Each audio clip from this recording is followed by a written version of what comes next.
수요 말씀 한 끼, 오늘도 소중한 당신에게 영의 양식 한 끼를 대접하고 싶습니다. 날씨가 이제 다시 서늘해지고 쌀쌀해지고 있는 그런 가을에 접어들었습니다. 이럴 때 따뜻한 바지락 칼국수 한 그릇 생각나지 않으세요? 오늘도 따뜻한 말씀으로 여러분에게 소중한 한 끼를 대접하고 싶습니다. 주 여호와여, 오직 주는 하나님이시며 주의 말씀들이 참되시니이다. 주께서 이 좋은 것을 주의 종에게 말씀하셨사오니. 아멘. 오늘 우리에게 주신 하나님의 말씀은요, 로마서 15장 1절에서 6절까지 말씀입니다. 함께 말씀을 봉독하겠습니다. 믿음이 강한 우리는 마땅히 믿음이 약한 자의 약점을 담당하고 자기를 기쁘게 하지 아니할 것이라. 우리 각 사람이 이웃을 기쁘게 하되 선을 이루고 덕을 세우도록 할지니라. 그리스도께서 자기를 기쁘게 하지 아니하셨나니 기록된 바 주를 비방하는 자들의 비방이 내게 미쳤나이다 할까 함과 같으니라. 무엇이든지 전에 기록된 바는 우리의 교훈을 위하여 기록된 것이니 우리로 하여금 인내로 또는 성경의 위로로 소망을 가지게 함이니라. 이제 인내와 위로의 하나님이 너희로 그리스도 예수를 본받아 서로 뜻이 같게 하여 주사 한 마음과 한 입으로 하나님 곧 우리 주 예수 그리스도의 아버지께 영광을 돌리게 하려 하노라. 아멘. 여러분, 믿음이 강하다는 것은 우리가 신앙생활하는 사람으로 있어서 부러워할 만한 일입니다. 어떤 믿음이 강한 믿음일까요? 우리가 강하다는 것은 대부분 힘의 약하기와 세기 정도를 표현할 때에 센 쪽을 이제 강하다라고 말을 하는데, 믿음이란 게 이 육체에 보여지는 어떤 실력이나 힘으로 드러나는 것이 아니어서 이것이 강하다, 약하다라고 기준기가 사실 쉽지 않습니다. 믿음이 강한 우리, 성경에서는 믿음이 강한 사람을 어떤 사람으로 오늘 본문에서 우리에게 알려주고 있는지 한번 보겠습니다. 마땅히 믿음이 강한 사람은 약한 사람들의 약점을 담당하고 자기를 기쁘게 하지 아니할 것이라. 믿음이 강한 사람이 있고 약한 사람이 있다는 것, 그건 서로 일부러 비교하는 것은 아니지만 분명 그렇게 강한 자도 있고 약한 자도 있다는 뜻이 되겠지요. 그런데 이 강한 사람은 어떤 사람인지 1절 말씀을 읽어보면은 우리가 강한 사람의 특징을 알 수가 있습니다. 믿음이 강한 사람은 자기의 강함을 드러내기보다는 믿음이 약한 자의 약점을 담당하고, 여기서 담당한다는 것은 믿음이 약한 자의 약점을 그것을 보완해주고 또 감싸주고 책임져주고, 이런 뜻이 이제 믿음이 약한 자의 약점을 담당한다는 뜻입니다. 믿음이 약해서 갖게 되어지는 약점이 무엇이 있을까요? 쉽게 포기하고 쉽게 슬럼프에 빠지고, 또 믿음 생활하면서 하나님 본위의 어떤 하나님 중심의 생활보다는 여전히 자기의 감정이나 습관, 자기 중심에서 벗어나지 못하는 그러한 모습을 믿음이 약한 자들이 갖고 있는 특징이라고 할 수 있습니다. 그 약점들이 왜 약점이 되냐면, 이런 특징들이 왜 약점이 되냐면, 바로 하나님께서 믿음을 통해서 보여주시는 능력들이나 또 하나님께서 그 믿음을 통하여 주시는 은총과 은혜가 그의 삶 가운데 드러나지 않아서, 이런 습관을 버리지 않으면 계속해서 악순환이 계속되는 거죠. 그래서 늘 자신은 할 수 없다, 안 된다, 불가능하다, 왜 나에게는 항상 이런 일들이 생길까 하는 비관적인 태도가 일관되게 일수입니다. 그런 사람들에게 아니다. 하나님은 살아계시다. 하나님은 너를 축복하시고 너를 도와주신다. 하나님이 지금 너에게 더 좋은 선한 계획들을 지금 이뤄가기 위해서 준비하고 계시는데 그것을 느끼고 그것을 만나기 위해서는 지금 포기하지 말고 더 굳게 하나님 의지하고 살아가야 된다. 이런 충고와 조언들을 할 수 있는 사람이 바로 믿음이 강한 사람입니다. 믿음이 강한 사람들의 특징은 바로 이런 약점을 보완하고 담당하고 충고하고 위로하고 그렇게 계속해서 지지하고 응원해 줄 수 있다는 그러한 좋은 모습을 믿음이 강한 사람들이 갖고 있습니다. 또 믿음이 강한 사람의 특징은 어떤 특징이냐? 자기를 기쁘게 하는 일에 그렇게 막 집중해서 자기만 즐거워하려고 자기만 기쁘게 살려고 그렇게 혈안이 되어 살지 않습니다. 믿음이 강한 사람은 이런 약한 자를 돌아보고 이 약한 자에게 어떻게 웃음을 어떻게 미소를 짓게 하는 그런 신앙생활을 할 수 있을까? 믿음이 약한 사람을 어떻게 하면 더 믿음이 좋게 내가 도와줄 수 있을까? 나보다는 타인에게 있어서 더 즐거움과 기쁨에 대한 생각들을 배려하고 그리고 고민하고 그 걱정도 이런 걱정을 이제 거룩한 걱정, 거룩한 근심이라고 그냥 그렇게 붙이기도 하는데 그런 생각들을 갖게 된다는 거죠. 자, 제 주변에 이제 저를 찾아오시는 분들 가운데 신앙생활을 하시는 타교회 교인들도 더러 있습니다.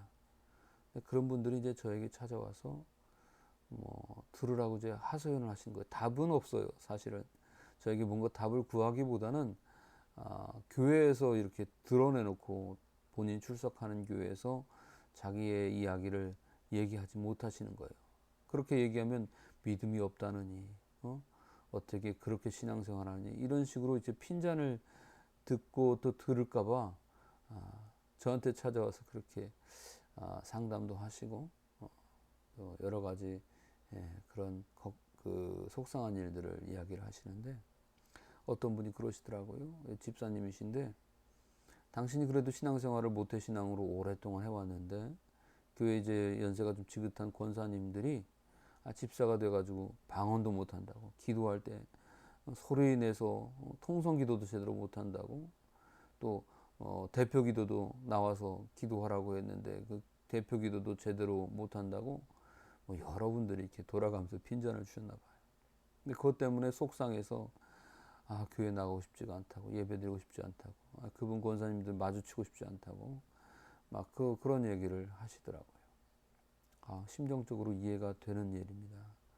왜 그것을 그 권사님들만큼 어떤 능수능란하게 할 수 있는 그런 그 말솜씨라든가 뭐 글을 적는 거라든가 이런 것들이 잘 안 되는 분이세요.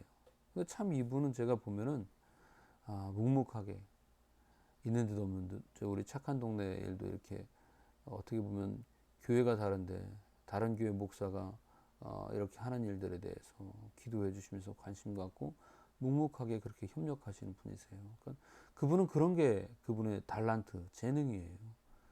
근데 이제 그렇지 않은 부분들에 대해서 자기가 잘 하지 못하는 부분에 대해서 자꾸만 지적하고 뭐라고 얘기하시니까 그게 마음이 너무 속상했던 것 같아요. 그래서 그분은 그렇게 생각하시더라고요. 아유, 나는 아직까지 믿음이 약해서 우리 권사님들처럼 믿음이 강하지 못해서 이렇다고. 근데 저는 그렇게 보이지가 않았어요.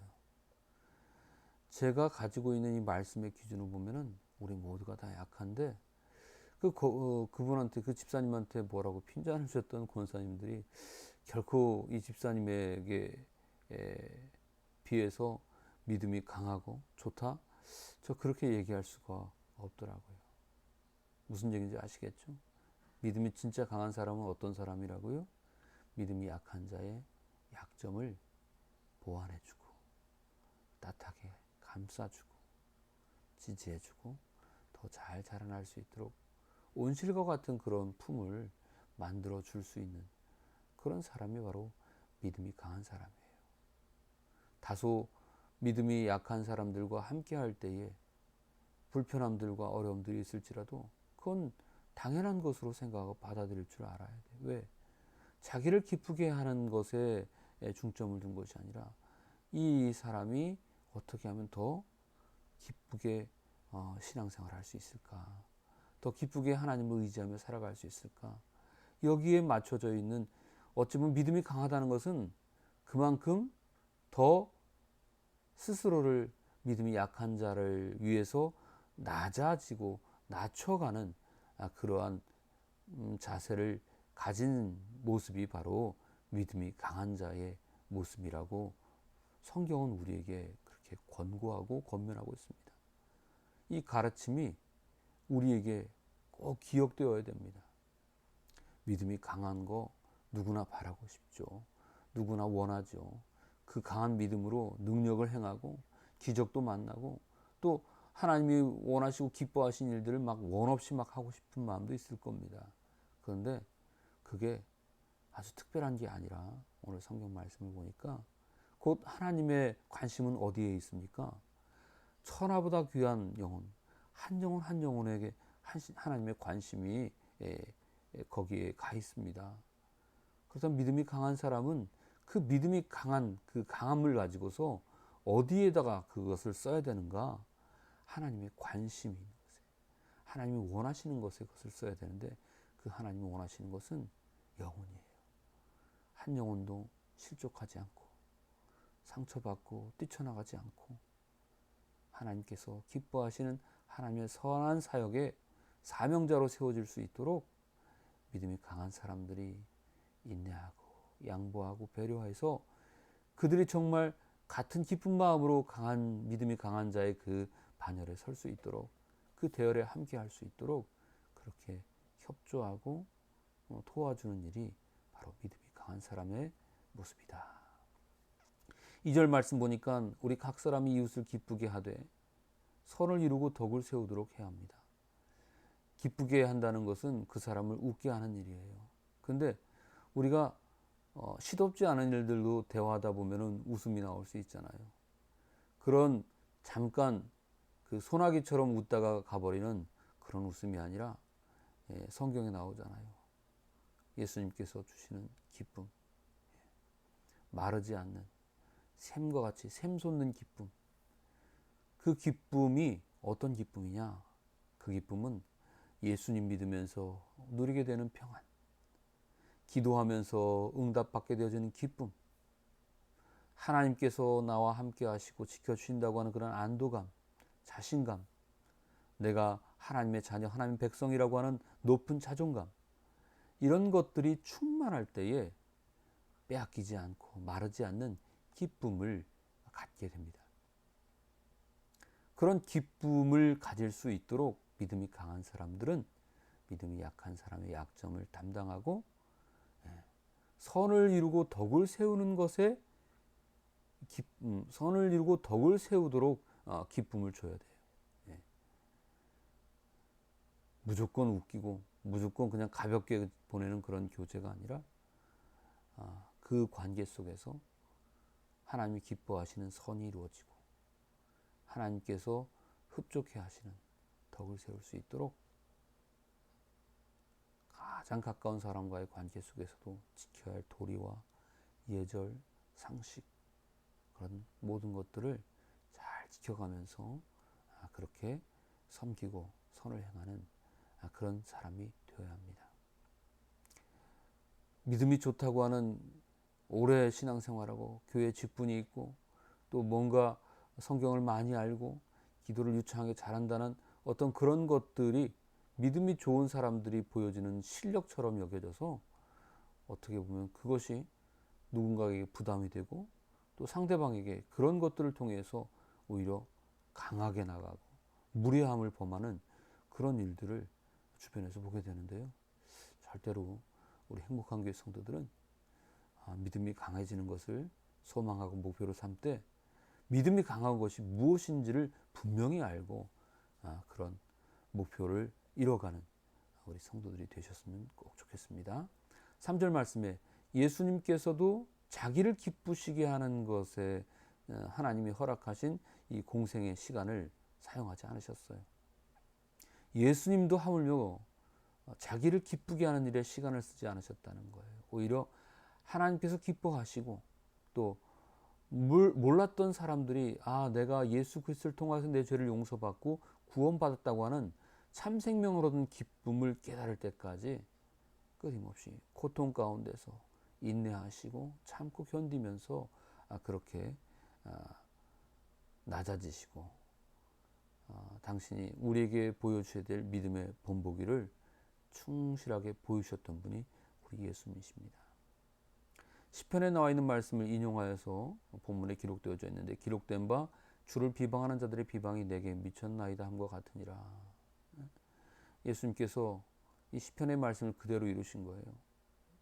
세상 사람들이 하나님에 대해서 하나님이 왜 계시다면 이런 일들이 생기느냐, 하나님이 계시다면 어떻게 저렇게 불행한 일들이 저 사람한테 이루어질 수 있냐, 하나님이 계시면 어떻게 이런 전쟁 같은 일이 벌어질 수 있냐, 이런 재해가 왜 생길 수 있느냐, 이런 여러 가지 하나님에 대한 그러한 신정론, 하나님이 관련되어져 있는 어떤 그런 세상의 일들에 대해서 하나님을 비방하고 하나님을 의심할 때에 그것에 대해서 그냥 부탁대고 맞서고 윽박지르고 싸우고 대응하기보다는 묵묵하게 하나님이 살아계시니까 내가 당신을 사랑하고, 하나님이 살아계시니까 내가 당신을 기쁘게 하기 위해서 선과 덕을 이루며 살고, 내가 당신의 약점을 담당하고 당신의 기쁨과 행복을 위해서 충고한다고 하는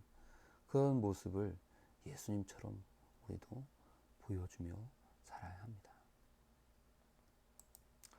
4절 말씀 보니까요, 무엇이든지 전에 기록된 바 우리의 교훈을 위하여 기록된 것이니, 성경에 있는 말씀이에요. 오늘 우리가 이 말씀을, 성경을 펼쳐놓고 우리가 말씀을 나누고 있습니다. 성경 말씀은 하나님 말씀이고 진리이죠. 하나님께서 믿음이 약한 자에게 믿음을 강하게 하기 위해서 권면하시면서 우리에게 주신 이 가르침이 진리의 말씀, 성경 말씀인데, 이 성경 말씀에 기록된 것이 무엇이냐, 성경을 왜 우리에게 주셨느냐, 성경 말씀을 통하여서 우리에게 인내를, 더 잘 참을 수 있고 견딜 수 있는 그런 근거를, 약속을 우리에게 담고 있기 때문에 성경을 우리가 읽고 성경을 하나님 말씀으로 믿고 의지하면서 더 잘 견뎌내고 참아낼 수 있습니다. 성경은 우리에게 인내를 주시죠. 믿음을 위해서 반드시 필요한 덕목이 인내입니다. 또 성경은 우리에게 이 같은 하나님께서 이미 우리의 삶 가운데에서 이루어질 일들을 예측하시고 예수 그리스도를 통하여서 이겨낸 승리의 삶, 또 제자들을 통해서 그 말씀을 충실하게 지켜냄으로 인하여서 복받고 언약이 성취되어지고 또 하나님 나라 보좌에 이르기까지 하나님께서 착하고 충성된 종이라고 칭찬하시고 멸류관을 약속하신 모든 것들에 대해서 제자들이 고백하고 목숨까지 내어놓고 복음을 전하는, 복음에 충성을 다하는 그런 삶, 이런 삶들을 보면서 우리가 위로를 받습니다. 그렇게 따라 살아가는 것이 하늘의 보상이 있는 것이고 이 땅에 축복이 있는 것이구나. 그러면서 우리가 소망을 갖게 되죠. 그러니까 오늘 우리에게 주신 말씀이 우리가 믿음을 강한 자로 살아야 되는데, 믿음이 강하다는 것은 어떤 기준을 갖고 사는 것인지, 어떤 태도가 있어야 되는지 그것을 우리에게 알려주시고, 또 하나는 그 믿음을 우리가 강해지기 위한 목표를 위해서는 반드시 하나님 말씀을 가까이 두고 살아야 된다. 하나님 말씀은 우리의 믿음에 있어서 중요한 덕목인 인내를 갖게 하고 위로받으며 소망을 주시기 때문입니다. 이제 하나님이 어떤 하나님이십니까? 5절 말씀 보니까 인내와 위로의 하나님이시라고 했습니다. 인내와 위로 하나님이 우리를 예수 그리스도를 본받아서 살게 하십니다.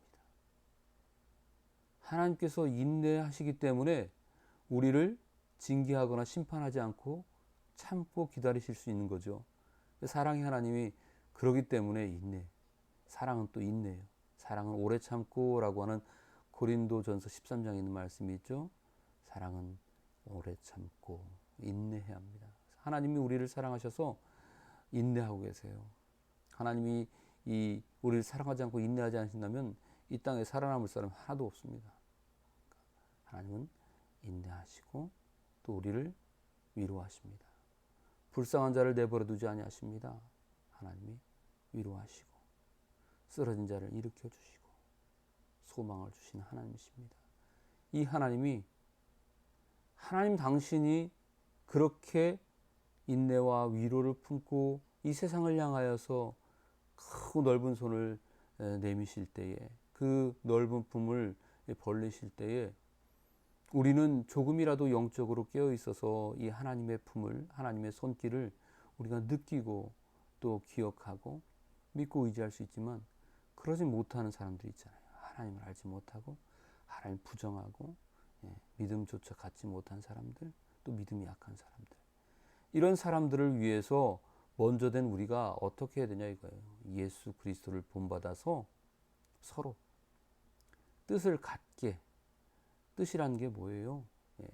하나님이 우리에게 품게 하신, 하나님이 원하시는 삶, 또 하나님께서 우리에게 바라시는 어떤 그런 좀 더 발전되어진 그런 모습들, 이런 것들을 예수 그리스도를 본받아 따라 살게 하면서 우리가 서로 이렇게 같아지길 바라는 것이죠. 6절 말씀에 한 마음과 한 입으로 하나님 곧 우리 주 예수 그리스도의 아버지께 영광을 돌리게 하려 하노라. 그래서 결과적으로는 하나님께서 우리가 믿음이 약한 자나 믿음이 강한 자나 차별과 구별을 하기 위해서 그렇게 명칭, 호칭을 붙잡은 것이 아니라 다 하나님 안에서 예수 그리스도를 뒤쫓아가면서 우리가 뜻을 맞춰 살면은 한 마음과 한 입으로 우리 모두가 다 같은 자리에서 믿음의 공동체 안에서, 그리고 자신의 부름받은 삶 속에서 하나님 우리 주 예수 그리스도의 아버지께 믿음으로 영광을 돌리게 하신다고 오늘 말씀하셨습니다. 여러분, 우리가 지금 아직까지 각자 살아온 삶의 모습들이 다르고 환경들이 다르고 신앙의 경륜과 이력들이 다르기 때문에 우리가 누구는 믿음이 좋네, 누구는 믿음이 별로네, 뭐 이렇게 편가를 수 있을지 몰라도 저는 우리 교회에서는 그렇지 않은 것 같아요. 다른 데는 몰라도 우리 교회는 같은 말, 같은 마음, 같은 뜻으로 예수님 사랑하고 예수님 본받고 그분이 원하시는 뜻을 따라 살면서 하나님 아버지께 다 똑같이 한 마음, 한 입으로 하나님이 기뻐하시는 삶을 이뤄내고 오늘 주신 말씀대로 인내하고 소망을 품고 살아내는 우리 믿음의 몸부림을 포기하지 않는 우리 행복한 교회 성도님들, 하나님 나라의 백성 되시기를 주님의 이름으로 축복합니다. 기도하겠습니다. 좋으신 하나님, 우리가 어찌 우리의 믿음을 하나님 보시는 앞에서 누가 강하다 약하다 편가르고 정죄하고 비판하고 이야기할 수 있겠습니까? 예수님을 따르던 수제자 베드로도 주님이 그리스도의 살아계신 하나님의 아들이십니다라고 고백했을 때는 예수님 앞에서 큰 칭찬받고 천국의 열쇠를 얻으며 반석이라고 하는 교회의 초석이 되는 축복을 받았지만, 예수님께서 십자가에 못 박혀 돌아가시는 고난을 예고했을 때는 절대로 그렇게 두지 않겠다고 하는 예수님의 길을 막는 그 순간 바로 사단의 하수인이 되어서 예수님한테 큰 책망받는 그런 일이 있었습니다. 한순간 우리의 믿음이 높아졌어도 한순간 나락으로 떨어질 수 있는 유혹들이 날마다 우리의 삶 가운데 도사리고 있는데 어떻게 우리가 우리의 믿음을 자랑할 수 있겠습니까? 겸손히 주님 따라 살면서 지금 있는 믿음 온전하게 지키며 우리에게 은총의 선물로 더 큰 믿음을 허락하셨을 때에 감사하며 믿음이 더욱더 확장되어져 가는 그런 은혜만을 우리가 누릴 수 있을 뿐입니다. 더 말씀 가운데 서서 인내하고 위로받고 소망을 얻으며 주님을 닮아가기 위해서 각자의 자기의 분량, 자기의 처지에서 동일한 말씀 붙들고 한 마음 한 입으로 주의 뜻을 따라 살려고 몸부림치는 우리 믿음의 사람들, 우리 행복한 교회 하나님 나라의 백성들 되게 인도하여 주옵소서. 오늘도 이 말씀을 통하여서 다시 한번 다짐하며 주신 믿음 내팽개치지 않고 이 믿음을 더 하나님 기뻐하신 믿음으로 자라나게 할 수 있도록 하나님 앞에 겸손하게 자기를 내려놓고 주어진 이 모든 시간들을 하나님 말씀 의지하며 성실하게 살아나가는 우리 하나님의 자녀들 되게 인도하여 주옵소서. 감사드리며 예수님 이름으로 기도합니다. 아멘.